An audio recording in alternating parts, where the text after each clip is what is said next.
Welcome back, everybody, to Neutrality Studies. My name is Pascal Lotta, and I'm joined today for the first time by an Algerian YouTuber, Fethi, of the French language channel Jazair Hope. Fethi, welcome. Thank you very much, Pascal, for having me. It's really a pleasure to be on your platform. Look, your platform for me is one of the most important platform in the recent years, from the perspective that it gathers really the elite from around the world, and not any elite. I mean, the elite that is looking really for positive development in our world. So Yeah, really pleasure to be with you. Thank you very much for that. And I must say, I was on your platform before, tried my best in French. And now we are doing this in English because we said we actually want to look a little bit at Algeria. I've never actually covered Algeria on my on this show. And since you're there, and since you are actually also talking about hope, about how to construct something positive, I thought we really need to cover this. Like, where is Algeria today in its relationship with Europe, with France? Where's that relationship coming from, and where do you think it's going? Look, let's start first by telling what are the key pillars of the Algeria foreign policy. So, in few words, Algeria bases its foreign policy on non-alignment. So, avoid former blocks, keep strategic autonomy. It is also based on sovereignty, very, very strong emphasis on that. So, non-interference in internal affairs and vice versa. So, Algeria avoids also to interfere in other countries' internal affairs. Anti-intervention, very strict also. So, Algeria rejects foreign military involvement, either by Algeria abroad or when uh, we see countries getting involved in other countries militarily, and also it position itself as regional and international mediators. There are many instances that we can mention later on of such intermediation. So if we take that as a background of Algeria current foreign policy, and we look at the history, it stems from mainly the 132 years of colonization by France. So these are 5 or 6 generations of colonization. So after the independence, it has it got embedded in the DNA of Algerians that we protect our sovereignty, and also we respect the sovereignty of others. Uh, if we look at the last few decades, the relationship with Europe has two aspects. One, we need to look at specifically France, and then the rest of Europe. So we enjoy excellent relationship with mostly all European countries. We can name Italy, we can name Germany, we can name other countries, though the relationships, economic and political, are less intense. But we can also certainly name Spain, though there have been ups and downs in the relationship with Spain, but currently they are very good. And then separately, the relationship with France, it is most of the time quoted as love and hate relationship, which I don't like, but definitely it is a very tense relationship. There have been few good periods, many bad periods, and recently, the last 5 years, I think we are going through the most acute crisis in this relationship. We can get into the details, but I would like to refer to some analysis done by someone who has specialized in the relationship between Algeria and France, namely and very, very, very well known, Benjamin Stora. And he has summarized the relationship between France, Algeria, saying that in 80% of the cases, and we can refer to his study. 80% of the cases, the crisis between Algeria and France are initiated because of some things started in France. And from my point of view, what the French, not the French people, but the French government have not gotten, or they are unable to get anyway, is that they have not swallowed the independence of Algeria yet. So they still deal with Algeria from the perspective as the direction between quote unquote. They have to be the boss. Yeah. Can you give us like the short history of the Algeria's war of independence, which was long and bloody? If I'm not wrong, it's like several million people died, right, in that war in the 50s and 60s. Can you give me the dates and the most important things that happened up till independence? Yeah, of course, the colonization started in 1832 and independence in 1962. So, sorry, 1830 to 1962. See, so this is 132 years of colonization. In between, there have many small war resistances, okay, through the 132 years. The main war started in 1954 and it lasted 7 years. During this war, there have been 1.5 million deaths on the side of Algeria. But the interesting fact, Pascal, is that, and what is not very well known, is that there have been many more deaths, many more millions, when we look at the full period. And to illustrate that, if you take the birth rate of countries like Morocco or Egypt, who are in the same geography, and you take the population of Algeria in 1832 at the start of the colonization, and you apply that birth rate. So the population of Algeria in 1832 was around 3 to 4 million. Mm. At the independence, the population was 8 million. If you apply the birth rate of Morocco and Egypt, the population should have been between 18 and 25 million. So for countries in the same geography, something was different happening in Algeria. And that's why Algeria was one of the countries who was a candidate to the big replacement well before Palestine. Hey, very brief intermission because I was recently banned from YouTube. And although I'm back, this can happen anytime again. So please consider subscribing not only here, but to my mailing list on Substack. That's pascalotta.substack.com. The link's going to be in the description below. And now back to the video. Yeah, because the French started settling there, right? I mean, there were entire white districts and parts of Algeria, and although run differently from South Africa. Can you the apartheid of Algeria and the way that the French managed their colonial possession? How did they do it? Like especially compared like to this apartheid system in the South. Well, it was very hard. So, as you said, there was population colonization.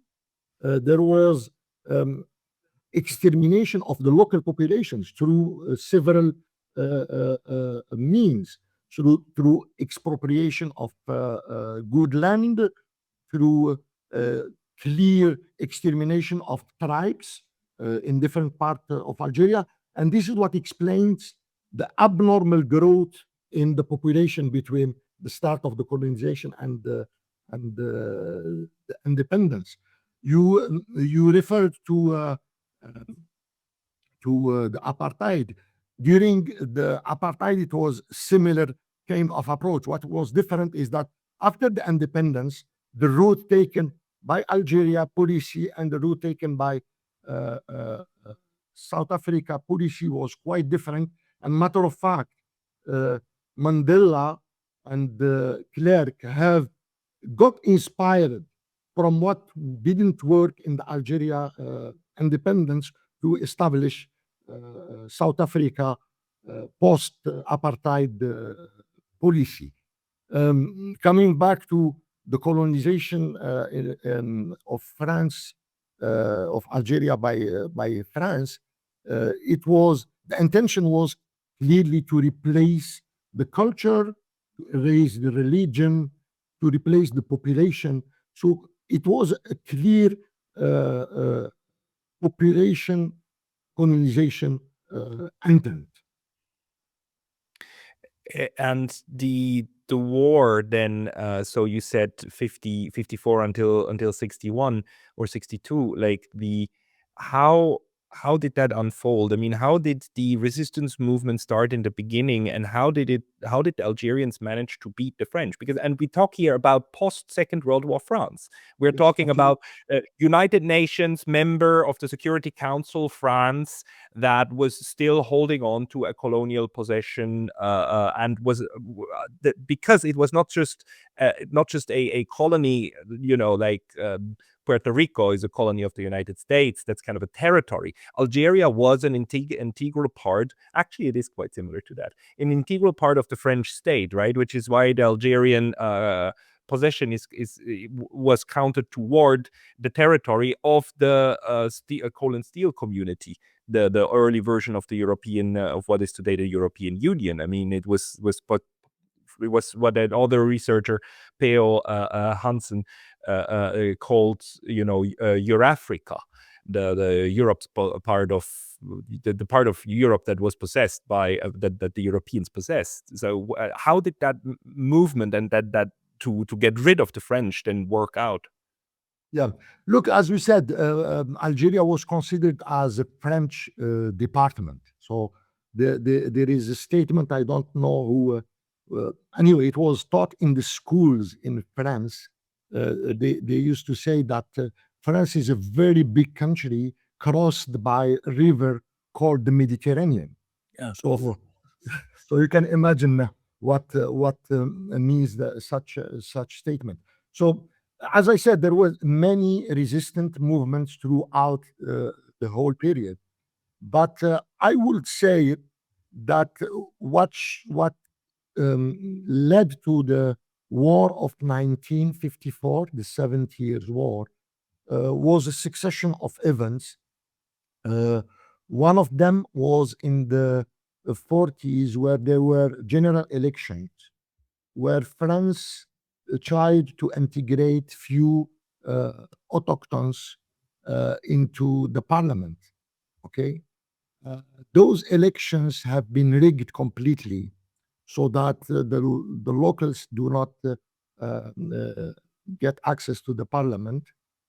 In parallel, there was a leader called Misali Haj, who has he was the first to speak about Algeria independence, but he was leading a movement called l'Étoile nord-africaine, donc the North African Star. Yeah. Okay, which gathered Algerians, Moroccans, and Tunisians, and he was the first to speak about Algeria and independence. So he has created this movement, which in the 40s started to get internal political views, conflict between Misali Haj and his main team. So that event of rigging the election was an argument for his team members to tell him the negotiation with France will never work, and the only way to get to the independence is by an armed resistance. So this group of people who have eventually been able to get their view, go through the main decision makers at that time, and they decided to declare the 1st November 1954 war. So yeah. And the France and the Western powers must have framed that as communist subversion, and it was all. I mean, it was the early Cold War, right? So it was looked at as probably a way of the Soviet Union to somehow get at Europe, wasn't it? Not really. At that time, there was not. It was not a question about being social or communist movement. It was considered as a terrorist movement who has Terrorist movement. yeah, Yeah, like who has started few attacks here. And by the way, the 1st November 1954. So there were attacks almost across all the country. So during this war, there are also many very important milestones. For example, there was the North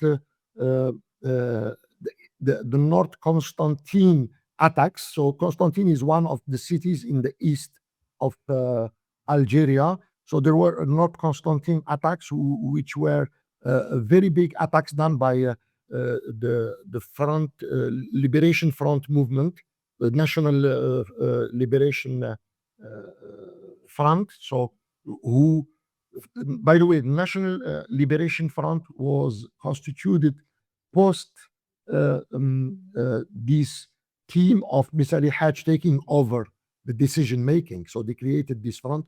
So the front was basically to say we refuse any different point of views during this phase. So you are communist, you are Islamist, you are liberal, whatsoever. During this period, we have to assemble all for one objective, which is the independence. And post the independence, we can express again our different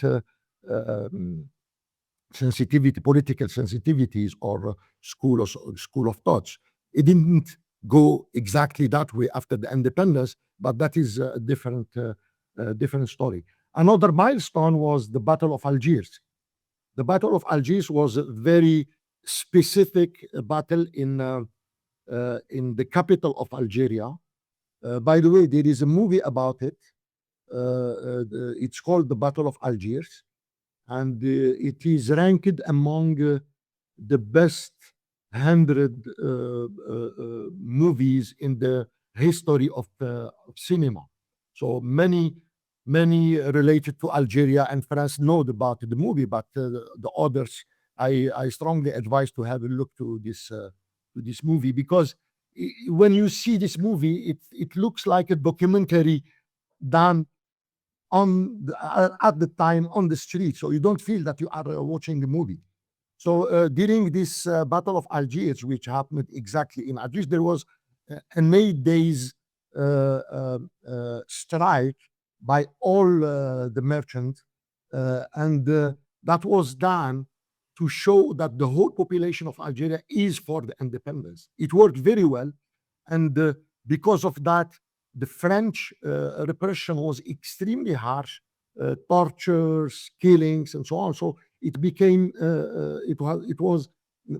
it became very well known internationally through the media, and it gave a very strong push to the Algerian independence. So there were many instances like this during this war of Algerian people against the French colonization was a full-fledged war, in the sense it was in the cities, in the mountains, across all the country.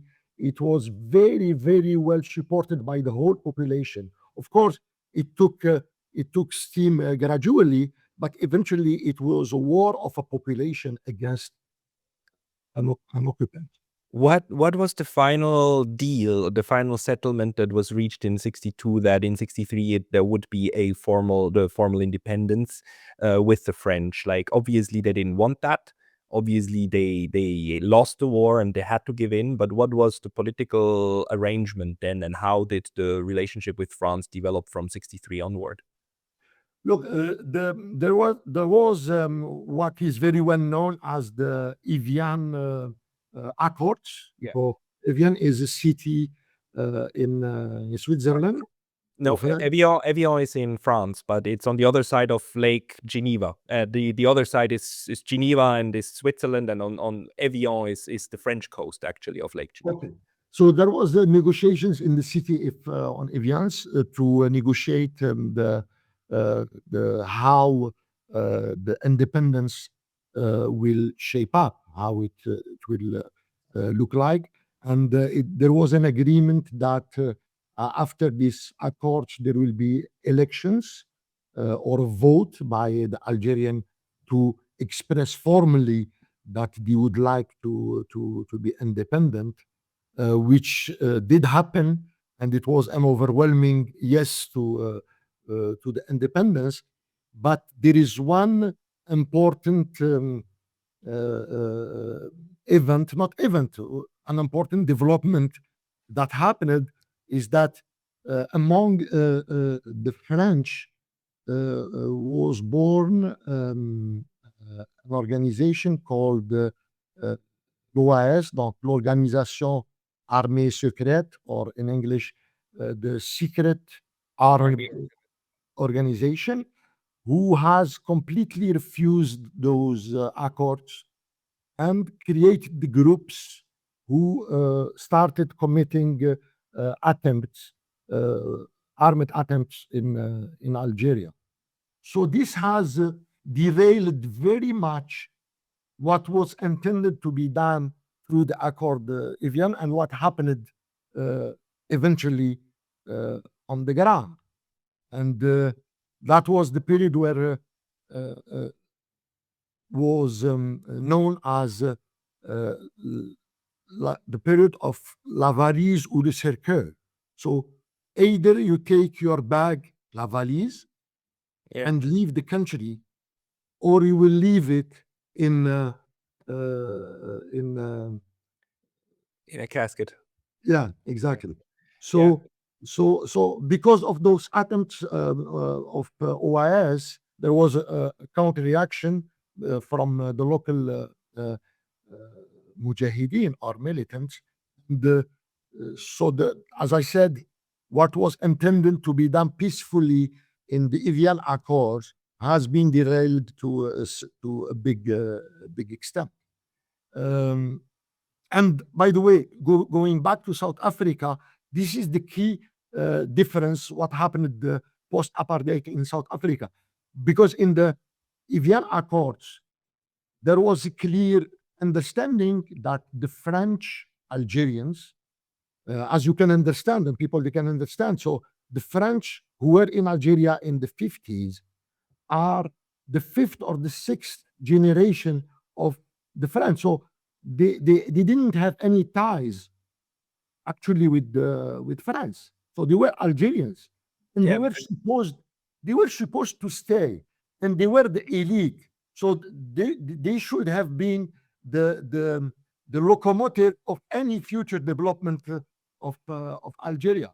Because of the OIS events, the majority of those people have left the country, and Algeria was left with the very minimal educated people who can lead the development of Algeria.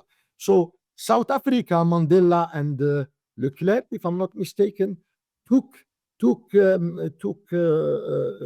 view from that, and they avoided that happens post-apartheid in South Africa. So South Africa post-apartheid was much smoother than Algeria post colonization. So after the independence, and this is what I mentioned, that it didn't go extremely well between parentheses. So Algeria, instead of going through a multi-partite political system, I think there was no choice but on the starting phase to be under one party. The war was so cruel that even post-independence, expressing different point of views would have led maybe to civil war. So there needed to be a very strong central power for the initial phase of independence. This is maybe what explains the future policy of Algeria being closer to Russian or Chinese political system rather than to a Western system. And yeah, can you tell us a little bit about the system and tell us about recent events? I mean, the French, to me, it looks as if they're still very, very bitter about having lost Algeria, and that they still that there's still this idea from, and I don't mean the French, not the population, but I mean especially the political leadership, that basically whenever talk is about Algeria, they have nothing but criticism for it. Can you tell us how this is developing? And I've had other people on the show who made that point, that France, first and foremost, but other Europeans as well, they never properly came to understand that colonization, the issue of colonization, is not over for the majority of the world. And that probably also in Algeria, the colonial past is not the past. It is probably a lived kind of presence. So of the present, can you speak to that? Yeah, absolutely. Look, this is a very important point you are mentioning, and thanks God there are many French historians working on this specific question. Okay, so for example, there is a book. I don't remember the name of the historian, but it will come back to my mind. This book title of this book is Lost Algeria. So it's a combination from nostalgic to Algeria. Mm. Okay. And I mentioned about Benjamin Stora. I recently had him in one of my shows, and he clearly said that these lost Algerians, or he was more specific than this. He said that the school of thought of the OAS, the organization, the armed secret organization, and it was this strong statement. He said they are in power in France currently. So, so these people who are very nostalgic to the French Algeria are in power in France actually. And this is what explains what I said previously, that the current Algeria-French crisis is the most acute ever. What is the crisis about? Look, it started a few years back when we will go in a quite different path here. Huh? So it started a few years back when Macron, Emmanuel Macron, has recognized the Moroccanity of the Southern Sahara. Ah. Okay. But this is what I said, we will go a different path here. You know Candace Owens? Candace Owens, yes. Yeah. Mm. There is a video about where she spoke about one event that she, by surprise, faced during her investigation related to France and Algeria. And she said why she was looking to the story of Brigitte Macron, the wife of Emmanuel Macron. She incidentally find out that Macron has recognized the Moroccanity of the Occidental Sahara because he was blackmailed by Israel. So, and when we look at the relationship between Israel and Morocco has recognized, has normalized ties with Israel. Morocco is being one of the bitter relationships with Algeria. Matter of fact, Algeria has cut diplomatic relationship with Morocco in 2021. And the official reason mentioned by Algeria was that we are cutting the diplomatic relationships to avoid war, because Morocco got completely in bed with Israel. Algeria is one of the biggest and the most vocal supporter of the Palestinian cause. So for Israel, Algeria is a problem. And for Israel, Algeria is an even big problem, because when you look at the period of Palestine occupation, it's 75 years. Algeria occupation is 130 years. So Palestinians, they look up to the Algerian revolution as the biggest hope for their independence. That if there is a country who got independent after 130 years, we are still halfway through. Hmm. So, and with the support of Algeria to the Palestinian cause, so it explains what Condas Owen said, that Israel blackmailed Macron to support Moroccans over the Occidental Sahara, and all that was against Algeria. It explains also that the people who are in power, what Benjamin Stora said, are the coming from the school of the OAS. So that's why your question is very important, to say that the colonization spirit is still actual. Do you think that there's people in Europe, in France, who are actively dreaming about, restarting the good old days when Paris would tell Algiers how things have to be done, and then they would just execute it and do so? Do you think this neo-colonialism going on? No, absolutely. Absolutely. It's not a thought. There are politicians who said it. There is on French media. Again, I don't remember the name. I'm sorry, I'm very bad with the names, but I can share with you that later on. There is a French politician lady who said that we should, and it was explicitly said, that we should find a way to recolonize Africa. It's pretty sick.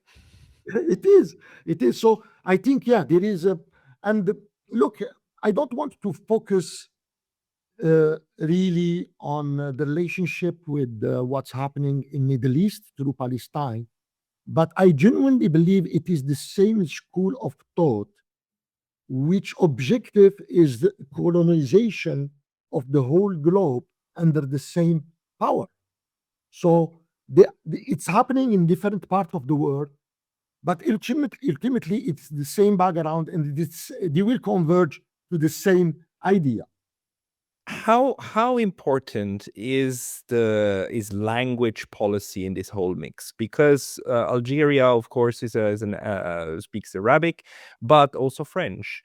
And you shared a video with me just recently where people complained that the Pope, the current Pope Leo, had the audacity of not addressing the Algerians in French, but addressing them in, I think, probably in English, or even in their native Arabic. How important is the language issue still to this colonial process? Yeah. Look, before answering the question, just on this particular event of the Pope's addressing or speaking in English in Algeria, the native speaking language of the Pope is English. So it had nothing to do with any intention from Algerians or from the Pope himself to not speak in French. So it is his native language. He spoke in English, and he was translated to Arabic, which is the official language of Algeria. But yes, your question has a deep meaning from the perspective of what happened in the relationship between Algeria and France. Just after the independence, I would say 99% of Algerians, at least those who have little education, were French speakers. So that was a natural situation. Gradually, Algeria decided to increase the Arabic education, which is also a natural direction the country took. So the new generations are more and more Arabized, if I can put it this way. So Arabic speakers than French speakers. And more recently, Algeria has strengthened the teaching of English in the education system for also natural reasons that English is the worldwide science vector. So all this is natural, but the French, they use the language as a weapon of domination, and they have not accepted such evolution. Uh, they have not been smart in the sense that there was much more chances to France to be more economically embedded with Algeria, for example, than Italians. Algerians, they don't speak Italians. Italians, they don't push Algeria to speak Italian. The relationship between Algeria and Italy are at the best of the best of. And if you ask me why is the reason is that the Italians are have been much smart. I think they are intrinsically smarter because of the civilization of Rome. They have established respect, win-win, and I will stress the word respect. So they have established a respectful win-win partnership with Algeria, which the French, I would not say that they cannot, but the current establishment, if France is just unable to think about that. So, But so sorry, but we need to see the French relationship with Algeria became normal. We need a different school of thought at the power in France, and I will call it. We need the president and the political class who will think first to the interest of the French people, because like in the US, the current establishment in France is not working for the interest of the local populations. So when you see Trump more worried about Israel objectives, you see in France a political class who is not worried at all about the real concerns of the French people. So whenever we will have a president duly elected by the population, the French population, and looking after French interest, maybe the relationship with Algeria will start to improve. that is not unlikely because, one of the problems of colonialism is that it's not just a phenomenon that goes to the outside. It's a phenomenon that also turns the weapons inside. We must all understand, the French successfully basically genocided the people that live inside France. The people in Brittany in the north, they spoke completely differently. They had a different dialect, they had a different kind of cultural heritage, and they were completely terminated, maybe not physically, but through the schooling and education system and 200 years of assimilation. These local dialects were basically driven out, and then the natural next step is to go overseas and to do that over there. They did it partially successfully in North America. There's no indigenous Quebecois left, right? The Quebecois who cling to the French language are the white French who settled there, right, and who are today like these kind of Quebecois Canadians and so on. So the colonialism always also like turns toward the inside and then makes people do very, very unhealthy things of how they rule, also about the homeland. So in a sense, then looking after the needs of the population is maybe, as you say, like a way forward to then also improve those on the other side of the Mediterranean who want to look after their populations, because there's an understanding that you're doing the same, right? Just with with different populations. But the current approach is not that one, is it? The current approach of France. What is the current approach of France towards Algeria? Look, I think they are completely lost. So I will not be able to describe it apart by the fact that it is not in the interest of the French population, as I said before. It's not at all in the interest of France as a country. I think it is because of the establishment currently in France.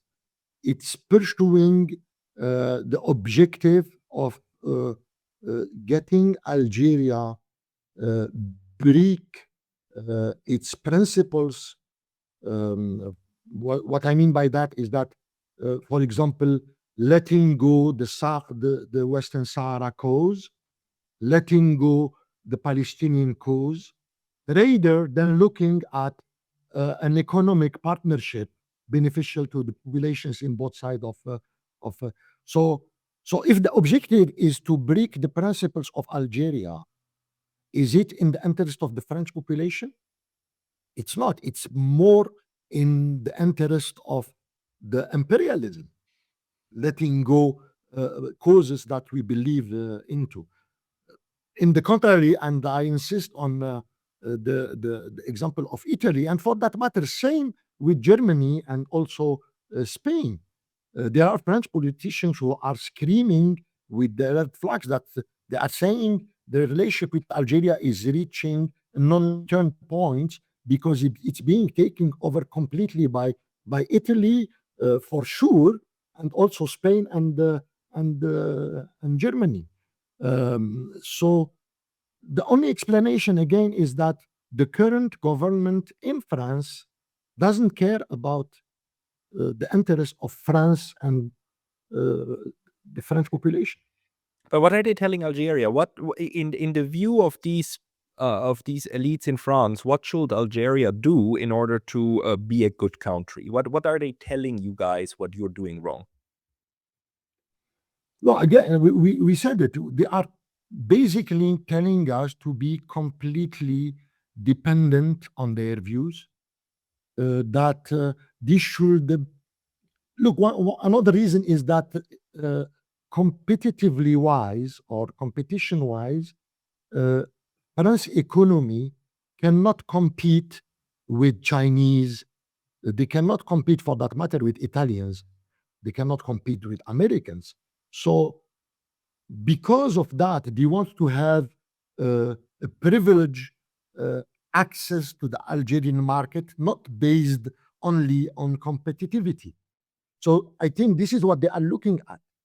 So, they are looking at uh, to have local lobbies through which they can access the Algerian market without being competitive. This is if you want to put it in economic terms.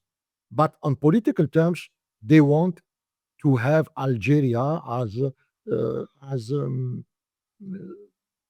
they want to see Algeria looking at France as the first choice.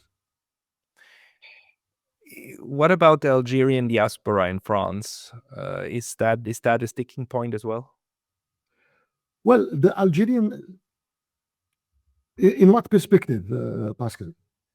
There is a good number of Algerians living in France, right? And they are to a certain extent dependent upon France not taking anti-Algerian policies. Is this also a sticking point for the relationship? Look, the Algerian diaspora, I will put it as an advantage, but which, because of the current policies, became an inconvenient in the relationship. So the Algerian diaspora in France is the biggest. Okay, it's very much embedded, many generations. There are new generations of Algerian diaspora going to France in many sectors. For example, in the medical sector, a lot of Algerian doctors going there. But again, unfortunately, this what should have been an advantage is not being wise from the side of France. So, in the sense, normally it should be a mean to establish a good relationship with Algeria, it became eventually a focus point about uh, why there are so many Algerians in France. It became uh, almost a racial issue in France. So it is another unfortunate situation that I look like that I'm blaming completely France on why the relationship between Algeria and France is bad. But genuinely, if you look at it from whatever perspective, and the game, the biggest example I keep coming back to it is why it's working with Italy and not with France. Yeah. If it was not for the establishment in France, there are few periods during the history where things we felt that there was a genuine attempt to improve relationship. The period of the President Chirac, the beginning of the period of Macron, also there was a serious attempt, but there is always a group or a lobby in France which get to sabotage any improvement we can hope for. It's really too bad, because this kind of relationship and also, the historical work on all of the damages of colonialism, but the contemporary work on the sociology of colonialism, of how it still works, is actually very, very important, I believe, in order to heal these wounds and to go forward into a positive kind of respectful relationship with each other. And I absolutely agree. The Europeans, not just the French, but a large part, lacks respect for the African continent in general. They just don't look at it as an equal, unfortunately.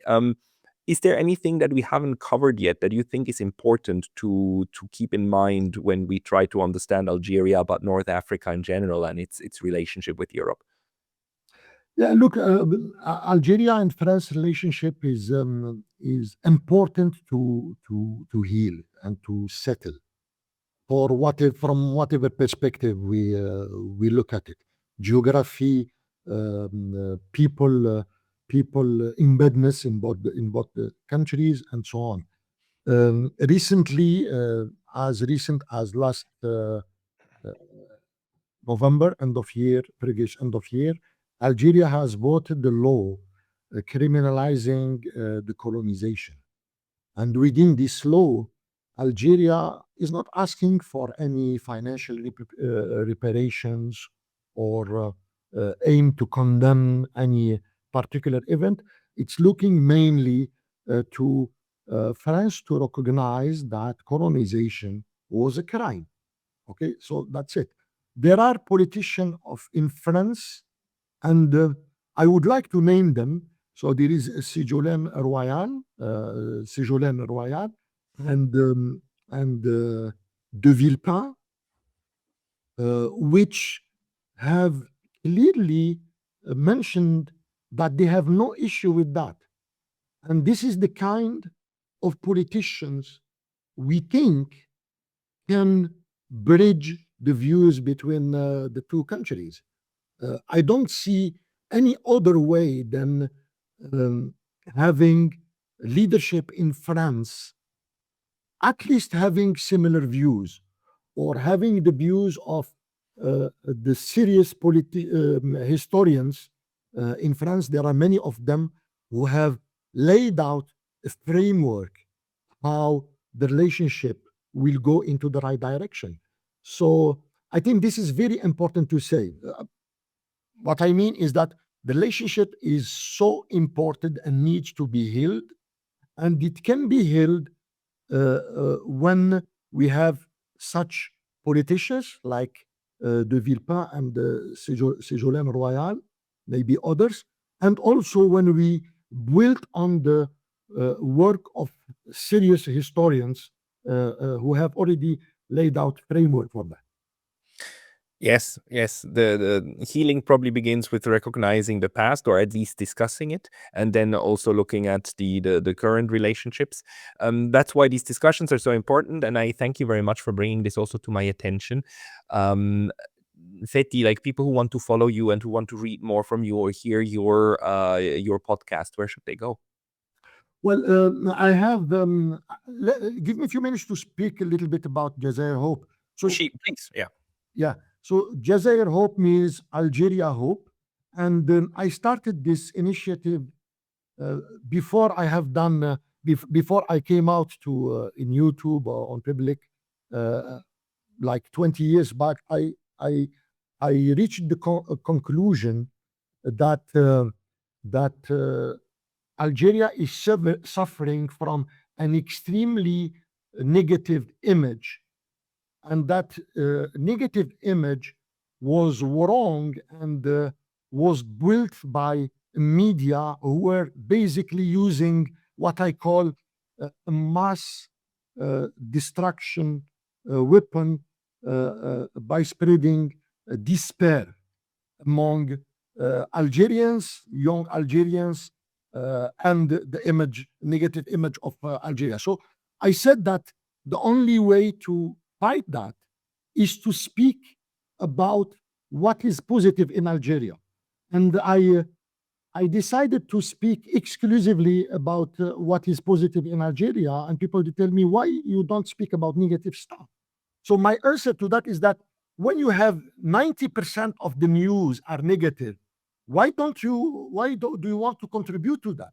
So there is enough negative news. So let me just highlight the positive news as long as they are genuine, as long as it's not propaganda. So I don't want to compete with that trend. So this is the basic idea of Jazair Hope, is that to speak about Algeria in a positive way, in giving hope to the new generation that a lot of positive things are happening in the country. So thank you for showing up this blog. This is my blog. So I have built this blog, and I have YouTube channel called Hope GZR, where I try to do a similar work that you do, whereby I get a lot of people invited to my platform. So this is the. By the way, it's this small video is very interesting. Let me speak a little bit about it, and then you can let it play. So this is a book that we wrote in Jazair Hope. So this book is called The History of Algeria in 54 objects. I will send you a copy of it. So it is inspired from a book written by the British Museum. So the British Museum wrote a bestseller called The History of the World in 100 Objects. So we said, let's write the history of Algeria through objects, and we choose the number 54 in reference to the revolution of 1954. So basically what we do, so we take objects throughout the history of Algeria since the very beginning until today, and we describe that object and we relate to an important fact in the history. So this book is sold on Amazon, but we also offer it for free for those who cannot buy it. So basically, if someone comes to us and tells us, I cannot buy it, we will believe him, and we send him a digital copy.